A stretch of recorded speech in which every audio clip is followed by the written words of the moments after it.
AG ನ್ಯೂಸ್ಗೆ ಸ್ವಾಗತ. ಗ್ರಾಮದ ಭಕ್ತರು ಶ್ರೀ ಲಕ್ಷ್ಮೀದೇವಿ ಗುಂಡಿಯನ್ನ ಜೀರ್ಣೋದ್ಧಾರ ಮಾಡಲಾದ ಗದಗ ಜಿಲ್ಲೆಯ ಗಜೇಂದ್ರಗಡ ತಾಲೂಕಿನ ಸುಡಿ ಗ್ರಾಮದಲ್ಲಿ ಶ್ರೀ ಲಕ್ಷ್ಮೀದೇವಿಯ ಮೂರ್ತಿಯನ್ನ ಪ್ರತಿಷ್ಠಾಪನೆ ಮಾಡಲಾಗಿತ್ತು. 1ನೇ ವರ್ಷದ ವಾರ್ಷಿಕೋತ್ಸವದ ಅಂಗವಾಗಿ ಗ್ರಾಮಸ್ಥರು ಸದ್ಭಕ್ತರು ಶುಕ್ರವಾರ ದಿವಸ ಬೆಳಿಗ್ಗೆ ಶ್ರೀ ಲಕ್ಷ್ಮೀದೇವಿಯ ಮೂರ್ತಿಯನ್ನ ಸ್ವಚ್ಛಗೊಳಿಸಿದ ಅರ್ಚಕರು ಶ್ರೀ ಲಕ್ಷ್ಮೀದೇವಿಯನ್ನ ಹೂವಿನಿಂದ ಅಲಂಕರಿಸಿ ನಂತರ ದೇವಿಗೆ ವಿಶೇಷ ಪೂಜೆ ಸಲ್ಲಿಸಿ ರುದ್ರಾಭಿಷೇಕ ಮಾಡಲಾಗಿದೆ.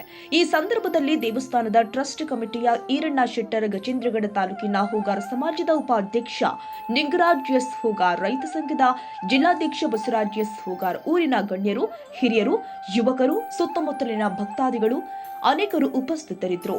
Andappa Kolur, Gadag, AG news.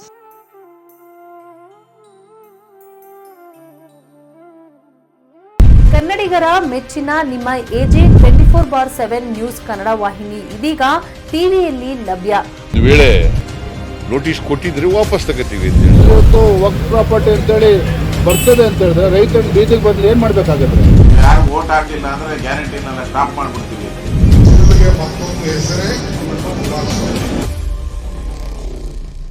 ಕರ್ನಾಟಕ ಮತ್ತು ದೇಶ ವಿದೇಶ 360 ಡಿಗ್ರಿ ಸುದ್ದಿ ಹಾಗೂ ಉತ್ತರ ಕರ್ನಾಟಕ, ಬೆಳಗಾವಿ, ಬಾಗಲಕೋಟೆ, ಧಾರವಾಡ, ಹಾವೇರಿ, ಗದಗ, ಬಿಜಾಪುರ ಜಿಲ್ಲೆಯ ಕ್ಷಣ ಕ್ಷಣದ ವಿವರವನ್ನ ಪಡೆಯುವುದಕ್ಕೆ ಎಜೆ 24/7 ನ್ಯೂಸ್ ಕನ್ನಡ ವಾಹಿನಿಯನ್ನ ಲೈಕ್ ಮಾಡಿ, ವಿಡಿಯೋಗಳನ್ನ ಶೇರ್ ಮಾಡಿ, ಕಮೆಂಟ್ ಮಾಡುವ ಮೂಲಕ ನಮ್ಮ ವಾಹಿನಿಗೆ ಸಹಕಾರ ನೀಡಿ ಮತ್ತು ಚಾನೆಲ್ ಅನ್ನ ಸಬ್ಸ್ಕ್ರೈಬ್ ಮಾಡಿ.